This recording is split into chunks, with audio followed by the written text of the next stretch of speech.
Shalom, good afternoon. Today is the 29th of November.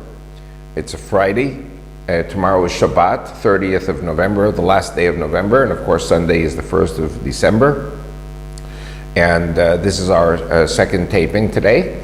Yesterday, or the earlier taping, was the Dvar Torah, or sermon, for the weekly reading of Miketz. Now we're going to do a little bit of news update, and I'm going to share some of the latest pieces of information that my wife Rachel has given me from today's news. Today she worked from 5 in the morning till 11:30, and I think we have some very interesting tidbits. Hopefully every time that I do a news update, we will be able to include tidbits from the Arab language news that my wife picks up. And I think that of course, the two main pointers that we need to look at here in the Middle East is the Geneva Conference on Iran and its nuclear program, where all of this is going to go. I think it's extremely important to note that the Iranians have already come out and denied many of what the American government speakers have said about this agreement in Geneva. And basically the Iranians were saying that the Americans were lying and that these were not things that they agreed upon. So it'll be very interesting to see in the coming days how this all plays out. But one thing that's very important is that many countries, many companies in the world have been wanting to do business with Iran for a long time. And this, shall I say, this snow job on the Iranian nuclear project has now allowed many countries and many companies to jump into the swimming pool and do business with Iran. There was even one story about a port city in the southeastern corner of Iran that is being built by the government of India. India is very interested in receiving its energy supplies from Iran, gas and oil. And in order to do that, there has been this plan over the last few years that India would build a port city or a terminal for the export of gas and oil from Iran to India, and then the Indian ships actually very close from India to Iran to pick up these oil and gas supplies. When the world decided to impose sanctions on Iran, India scaled back the building project of this port city. But as of today, this morning, one of the pieces of information that I received is that indeed the government of India is full blast going back into building this port city, this seaport. And we see also today many other countries, many other companies jumping in to sign business deals with Iran, lift the economic sanctions on Iran. And this is like a domino effect. Everyone wants to get into the act. Everyone wants to do business with Iran. And basically the Iranians haven't given anything in return, really. And it'll be very interesting to see what turns out from the easing of sanctions on Iran. All the business deals are going to pour into Iran while they go ahead building their nuclear bomb, which threatens not only Israel, but it threatens Saudi Arabia, other countries in the Gulf. It threatens the American military bases in Turkey and in Incirlik and other places, which are within range of the Iranian missiles. Another interesting point that Rachel picked up today, that it is rumored that President Obama of the United States will be traveling very soon to visit Iran. And you can imagine that if the Iranians are going to go ahead with their nuclear project and Obama is going to go to Iran as a visitor, you can imagine that there must be a lot going on behind the scenes that we don't even know about. And indeed, countries like Israel and Saudi Arabia indeed feel very betrayed by the US government. The US government has basically turned against its allies. And then one of them, of course, was Mubarak of Egypt. And there's a lot of anger today in the Islamic world against President Obama for betraying his allies in the Middle East. Another point that is very important is that Saudi Arabia is a country with a very large Shiite minority.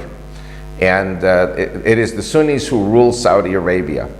And there is another conference taking place in Manama. Manama is one of the capital cities of the Arab Emirates.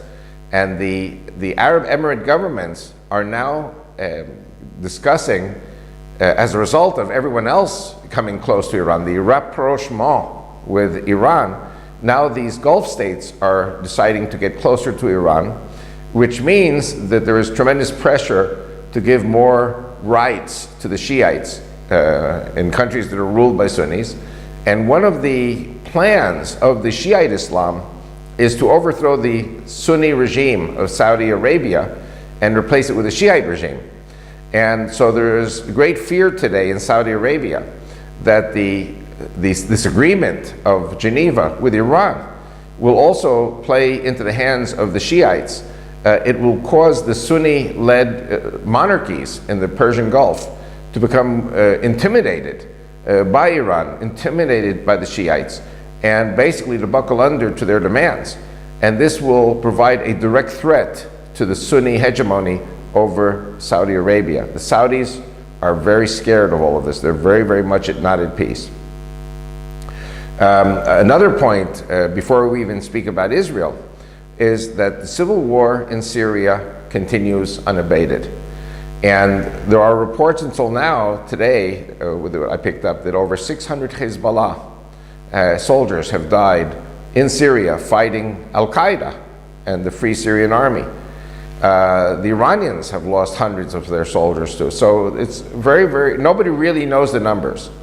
But we see a meltdown of Syria. We see Syria self-destructing from within. And of course, nobody can blame Israel for this. Nobody can even blame America or the West for this. This is an internal Islamic problem, the division that only Satan could bring to these Islamic countries. They believe in Satan, and then they're going to get the curse of Satan and the division of Satan, in which Muslims kill Muslims. When it says in Isaiah 17 verse 1 that Damascus will be destroyed in a day, one of God's days is not like one of human beings' days. For us, our day is 24 hours, but God could say a day is 3 years, and we see Damascus being destroyed. We see today missiles. We've been seeing it for weeks now, months now, that the Syrian army is firing Scud missiles into its own population in order to secure more and more areas under the Shiite Alawite hegemony of Iran and Hezbollah, so that they would have a basically secure path to Latakia, which is in the northwestern part of Syria, the coastal areas where the Shiites are very strong. And so I think what we're actually beginning to see is the carving out of parts of Syria to form a Shiite state, and parts of Syria which will be Sunni. And of course, we know parts of Syria will be the new Kurdish autonomous region in the northeast, to the east of the Euphrates River. And of course, in the south of Syria, we see the Druze ethnic group providing their own militias for their own security. And I think it's something that, though I'm not aware exactly of what's going on, or am I qualified to speak about it, but I will say that for sure the Druze in Israel are very interested in what's happening with their brethren on the Syrian side or in Lebanon. And of course the Kurds in the Iraqi northern Kurdistan autonomous area and have a link with their Kurdish brethren on the Syrian side of the border, and of course the Kurds on the Turkish side of the border and the Kurds on the Iranian side of the border. I think we see a new map of the Middle East being drawn, in which you're going to have ethnic groups forming their own borders. And there will be, I believe, a new Kurdistan developing, which again will be on parts of land that until now were parts of Iraq, Syria, Iran, and Turkey. So we will see Syria broken down into mini republics, little republics, in which each area will have their own ethnic group. And unfortunately, like I said before, I mourn for every human being who is killed. I mourn for every Muslim who is killed. But this is something that is brought about by the division of their system, in which Shiites hate Sunnis and Sunnis hate Shiites, and Arabs hate Kurds, and Arabs hate Turks, and Arabs hate Iranians, and all these different groups, they all hate each other over who is going to have hegemony in the Middle East as the days, weeks, months, and years come. Finally, I wanted to talk a little bit about Israel. Israel is very, very much engrossed now in a very sad story of one of our greatest singers, Arik Einstein, who died at age 71 from an aneurysm. I think there is no Israeli who has not shed a tear over this singer. This singer was classic Israeli music, and everyone, parents, grandparents, grandchildren, everybody loved Arik Einstein. He was the embodiment of the Jewish and the Israeli spirit. And we are all very saddened that he died this week. And I think it's a testimony to him that in spite of other things that are going on in the country, the media is just completely mourning. The media is bawling for this guy, and so am I, so are all of us. But I think it just shows that Israel, I always used to say, was a flower in the middle of the desert. But today I think it's fair to say that Israel is a flower in the middle of a raging forest fire in which all the countries around us are going up in smoke. All these countries are self-destructing.